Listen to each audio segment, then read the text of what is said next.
কালিয়াগঞ্জের একাধিক জ্বলন্ত সমস্যা সমাধান ও নাগরিক দাবি পূরণের লক্ষ্যে সোচ্চার হল সিপিআইএম। উত্তর এরিয়া কমিটির ডাকে মঙ্গলবার বিকালে শিমুলতলা এলাকায় অনুষ্ঠিত হল এক বিশাল বিক্ষোভ মিছিল ও একাধিক পথসভা।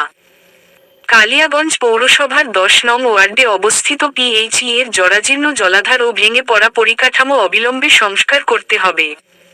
বন্ধ হয়ে যাওয়া কালিয়াগঞ্জ আইটিআই কলেজের বিভাগগুলো দ্রুত পুনরায় চালু করতে হবে এবং প্রয়োজনীয় প্রযুক্তি প্রশিক্ষক নিয়োগ করতে হবে। শহরের অত্যন্ত গুরুত্বপূর্ণ বিবেকানন্দ মোড় থেকে বাসতলা মোড় পর্যন্ত বেহাল হয়ে পড়া রাস্তাটির অবিলম্বে সংস্কার করতে হবে। মিছিলটি শিমুলতলা এলাকা পরিক্রমা করার পর কয়েকটি গুরুত্বপূর্ণ স্থানে পথসভা অনুষ্ঠিত হয়। পথসভায় উপস্থিত বক্তারা অভিযোগ করেন, শহরের পানীয় জলের অবকাঠামো ভেঙে পড়েছে এবং তরুণ প্রজন্মের কারিগরি শিক্ষার ভবিষ্যৎ অনিশ্চিত হয়ে উঠেছে। রাস্তাঘাটের দৈন্যদশার কারণে প্রতিদিন হাজার হাজার মানুষ দুর্ভোগ পোহাচ্ছেন। এদিনের কর্মসূচিতে উপস্থিত ছিলেন সিপিআইএম নেতা মনোরঞ্জন পাটোয়ারি, জ্যোতি বিকাশ ভদ্র, প্রশান্ত ঘোষ, সুজয় সাহা সহ এলাকার অন্যান্য নেতৃত্ব ও কর্মীবৃন্দ। সুজয় সাহা, সিপিআইএম উত্তর এরিয়া কমিটির সদস্য। কি কারণে দেখা গেল আপনাদের বেশ কিছু পথসভা ও বিক্ষোভ মিছিল করলেন? প্রথমত বলি যে পিএইচই কালিয়াগঞ্জের সব থেকে পুরনো যে পিএইচই পাবলিক হেলথ ইঞ্জিনিয়ারিং জনস্বাস্থ্য কারিগরি দপ্তরের যে হচ্ছে কালিয়াগঞ্জের যে অফিসটা, যেটা সবচেয়ে পুরনো, সেই অফিসটা প্রায় 50 বছরের উপরে হয়ে গেল, কিন্তু সেই অফিসটার সেই হচ্ছে যে জল ট্যাঙ্কিটা, জলের যে আধারটা, সেটা হচ্ছে পরিষ্কার করা হচ্ছে না এবং সংস্কারের অভাব। 50 বছর ধরে একটা জলের ট্যাঙ্ক দাঁড়িয়ে আছে, কোন সময় সেটা ভেঙে পড়বে এবং কার গায়ে পড়বে আমরা কেউ জানি না।